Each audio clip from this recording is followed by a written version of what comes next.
Hello, my name is Bill Haley, founder and CEO of Haley2024 the Movement. I started this movement back in 2013, and by the year 2024, I would love to have these significant government reform ideas implemented in a profound way.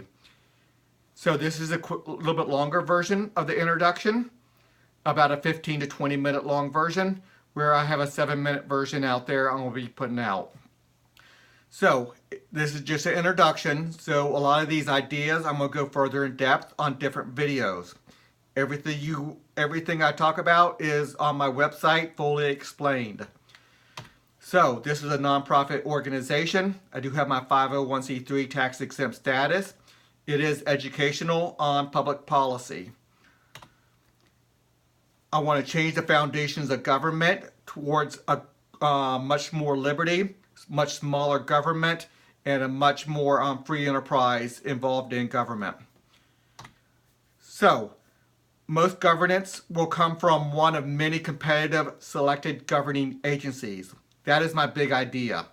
Now, we currently have competitive governing agencies. If you look at all 50 states, you have your choice of moving to any one of them, and you get governed by the state law, by their governance. So we currently have that, but my big idea is to have within each locality, within each state, within the federal government, my big idea is to have roughly a dozen governing agencies to govern their members and only their members. So conservatives might group together, Democrats might group together, liberals might group together, libertarians might group together. There'll be a lot of groupings together. And once you group together with people of like minds, then you will elect your leadership of your governing agencies, and then they will govern you. So it's a very big idea, and that's changing the foundations of government. So most regulations, programs, and laws only affect those within each governing agency. Now, I say most, probably 80 to 90%. That 10 to 20% will be some things need to be across the board. The same, such as the definition of violent crime, the commander-in-chief of the military, diplomats speaking with one voice to other countries, and the like. Competing governing agencies are the competing regulatory agencies. They're called CRAs, and the CRA, it's at the federal level, state level, and local level. But every CRA will have a legislative, an executive, and a judicial branch. So it's a full governmental system altogether. So they will have the complete governance over their members. All government power is separated into 30 sectors. So before we even do the CRAs, we first separate all government power. When I say government power, we're going to talk about the different sectors, but what we're talking about is environmental laws, labor law, banking law, police law, family law, that kind of stuff. So we're going to go over all 30 sectors. But when I say distinct leadership per sector, I mean complete top-level elected representatives per sector. Any one individual can only hold a position of power in any one sector at a time. So you might have a legislative seat in the environmental sector. You might have an executive seat in the labor law sector. You might have a seat in the military sector in the judicial department. So that's what we're talking about. Top level representative oversight. We have totally separate groups per sector. So it's a checks and balance system. They compete against each other to some degree to check each other's overreach, but they have very clear lines of delineation of power and authority per sector. You see a little bit of the structure right there. CRA is going to hold about 80% of the power. The representatives going up to the sector board. It's a little bit easier to see on my website, so please go to my website. But going up one level, the sector board, that's where all the representatives go. So all CRAs, proportionally, based off their membership, send representatives to the representative sector board. So when things need to be done across the whole board, such as the definition of violent crime, the commander-in-chief, some of the societal oversight roles and sectors I have out there, I'll get into that in a minute. When that happens, it goes up to the sector board, representative controlled sector board. And then they make some laws. But those laws that they make, it has to be dealing with a significant negative externality that cannot be handled by the CRAs themselves. So not too much stuff is going to go up there, but there has to be some things that go up to the next level. In the parent sector board, that's mostly organizational. They define the lines between the different sectors. They don't really have power over regulations, but they define the lines. They have organizational power to make sure there's not fighting between the different sectors and fighting between the different CRAs and stuff. This goes to show you that the members elect the leadership of their governing agencies, of their CRAs, and then we haven't talked about rating agencies yet, but RAs are rating agencies, and they're going to have members as well. And everybody has to belong to a CRA.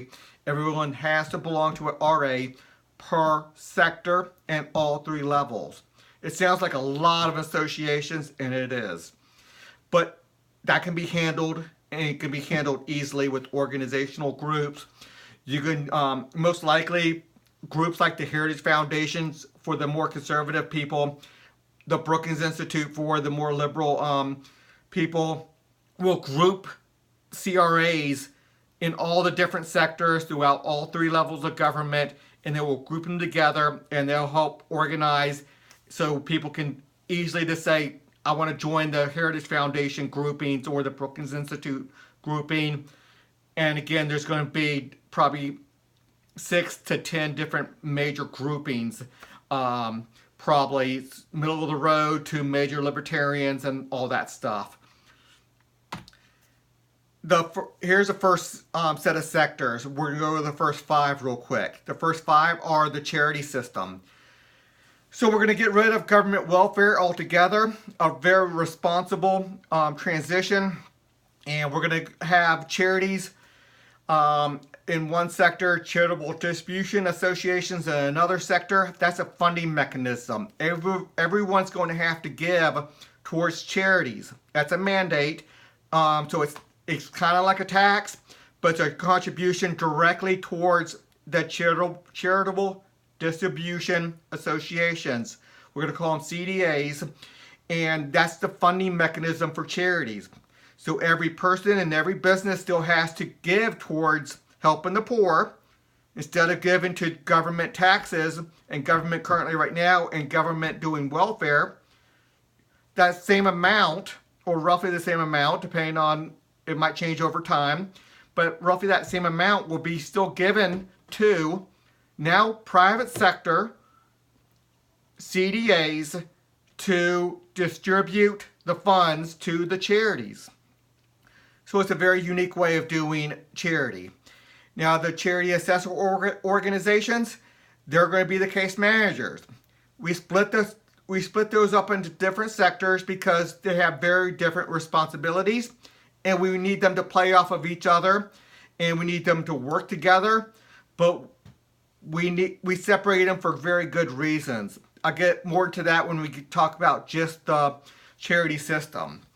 Now the family law, that's just family law. That's just strictly family law, but because family is the first line of defense of helping the poor, it's in the system, but it's strictly just family law. It'll work closely with the charity system. Now religion, that has a sector board because it is so important. We never regulate religion. It is there for organizational purposes only and to fight for religious liberties. So let's go to the next one. Foreign protection system. So on the federal level, we have 5 sectors, and these 5 sectors are going to be have original authority at the federal level. The other 25 sectors that we're talking about will have original authority at the state level. The states might give the federal government a little bit of authority, but that's state government, and that really depends on the sector. Every sector is going to be, well, every sector is dramatically different than each other, but the states will decide on the other 25. The federal government level will decide on these 5, the foreign protection system. So we have the diplomats. They will declare war. They are the chief diplomats. If they fail to do their job and they decide we have to go to war, they turn it over to the commander-in-chief. And they have a sector just for commanders of the military. And obviously we need to speak with one voice on just the commanders. So they will command the military. And there's a lot to get into on that. Separating that out is dramatically different. So our chief diplomat is not the same thing as our chief commander-in-chief like it is now. Our president is over everything. And in my system, in the Haley2024 CRE structure, we separate them. So the commander-in-chief will be separated, and that will be a representative, without a doubt, that's representative of the people. All the CRAs that people choose will send representatives up proportionally and vote on the chief commander-in-chief. Same thing with the diplomats. Everybody picks their CRA. They send representatives up to the representative sector board, and they pick their top representative, top diplomat. Okay, the military corporations. We're going to go dramatically into the free enterprise system with military corporations. All military power will be in the military corporations. Let's talk about that for a minute. We're going to go dramatically free enterprise. And we're going to use the military capability system, MCS, to fund the military. Now, another sector is going to collect 5% of GDP. Retail sales tax probably, maybe a little bit of income tax, maybe a little bit of real estate tax, but maybe a little bit of a head tax. But the sales tax, 5%, collecting 5% of GDP is their job. But they turn that over to the capability system, and the capability sends it to the military corporations based off of their capabilities. So a very unique way of funding the military. Then the military authorization agencies, that's our first societal oversight, checks and balance sector.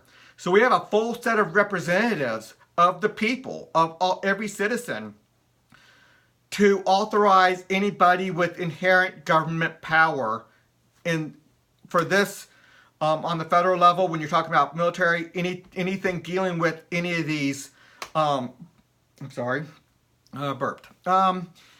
anything dealing with any of these military powers. You don't want a commander of an aircraft carrier in a separate military corporation, which a military corporation, a private business, is going to have an aircraft carrier. They're going to have manned, and there are going to be weapons. And the capability system is going to fund them. But the only way they can use the military force is by the commander-in-chief ordering them to use it. So we have a full system of checks and balances. So we still have elected leadership making the decisions on the use of the military. The military corporation's product is to provide capabilities to the commander-in-chief, to America. Everybody swears allegiance to both the DFP, the diplomats, the commander-in-chief, and the military authorization agencies, each with different responsibilities. So a very unique idea there. And so there's a lot of checks and balances, what I'm trying to say. The violent crime mitigation system, that's the violent crime, the definition, that will be across the board the same. So that goes up to the representative body quickly, and everybody decides, and they decide the definition of violent crime. Now, this definition of violent crime is significantly different than labor law, or banking law, or insurance law, or family law. Those can be in competitive regulatory agencies. The violent crime has to be the same across the board. So that's why there's difference there. Law enforcement, that's the police. That's anybody in law enforcement. Very much in the free enterprise system. I'm going to transition to a free enterprise system there. The funding mechanisms are basically going to be everybody's mandated to hire a law enforcement company. And that law enforcement company has to be approved. It has to be authorized. That's what this other sector is here, the law enforcement authorization. But that law enforcement authorization, that law enforcement contract, so every person, every house, every piece of real estate, every business, every entity, every organization, they have to have a law enforcement contract.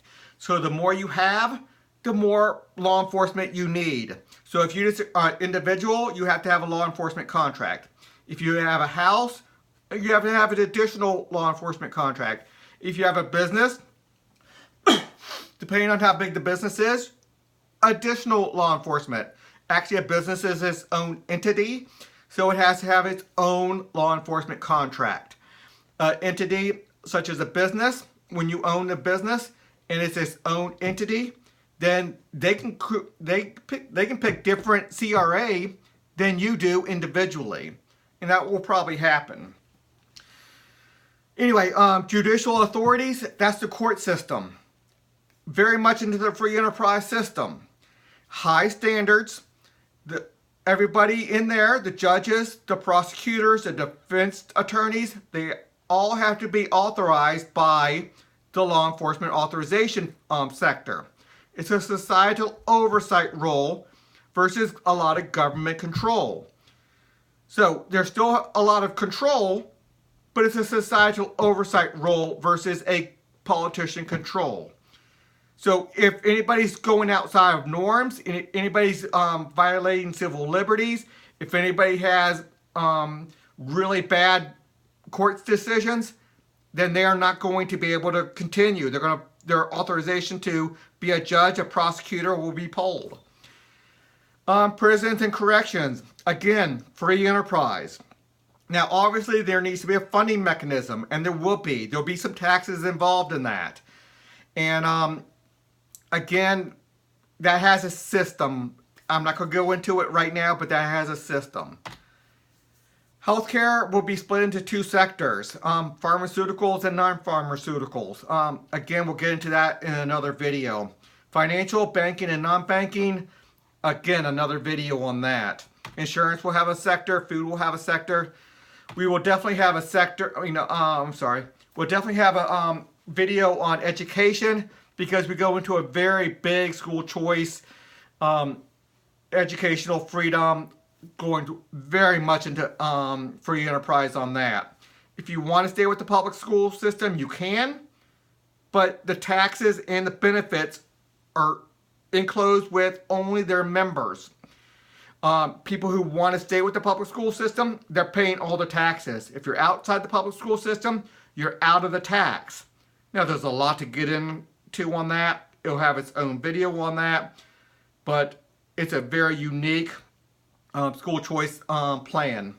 I'm very involved and very much a major transition to the free enterprise. I have it very spelled out and thought out on that. Manufacturing will have a sector. Human resources is basically labor law and sales. That's retail sales. That will be perfect for the taxing authority because you have income tax and you have sales tax. Now, this is a good time to say that currently, our current government spends about 38% of GDP. That's federal, state, and local combined. There's a lot of definitional arguments on that, how much we're actually spending, how much they're controlling, how much is controlled through regulations. But 38 is about the best number I can come up with for the percent of government spending right now, 38% of GDP. I want to drop it down to 10%. Now again, there's going to be a lot of definitional arguments about, hey, should it be 15%? Should it be 5%? It's about 10%, but without a doubt, we take about 75% away from politician control, bring it down to free enterprise. it goes in that direction. Even when politicians do have control over some, it goes into a dramatic free enterprise direction. So, okay, that's that sector. That's probably 75% of the taxes come out of that sector. Identity will deals with citizenship and ownership. That sector will collect a little bit of a head tax because everybody should be contributing to the military. Everybody should be contributing towards the police and the prisons and the different things. So there's a whole system set up for that. And it's interesting what I do with the identity sector, what responsibilities I give them. It's a unique idea. The environmental sector, the work safety, safe sector. Oh, environmental, it's going to be really interesting what I can do with environmental, especially with the rating system. It's really going to really show in people's consumers. If somebody's doing poorly on environmental standards, it's going to show very much at the point of purchase. And even though I haven't talked about the rating system yet, it's going to show on the point of purchase their negative externalities and positive externalities. So the environmental standards are going to grow and it's going to get a lot better. Work safety, transportation. We'll talk about transportation in a minute. Media and communication. There's a lot thrown into that sector because you don't do a lot of regulations on media and communication right now. But that's going to be like a big catch-all about things that don't fit neatly into the other sectors.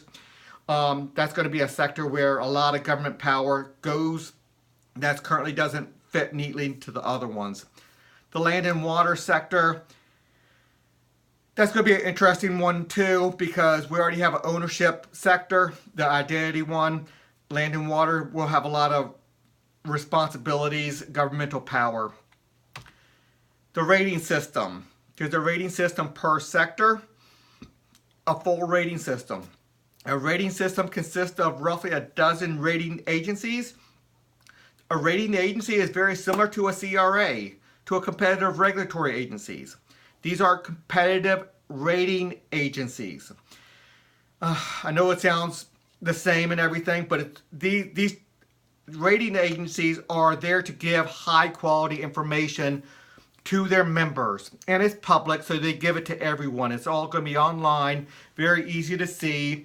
Every rating agencies are going to have an app where they're going to be able to put out their information about the standards and stuff. So there'll be a lot of arguments and comments and a lot to say on this one subject. But it allows competitive regulatory agencies to really flourish because it's going to give high quality information. It's going to be able to dig deep. Again, these things are going to have a executive, a legislative, and a judicial branch as well.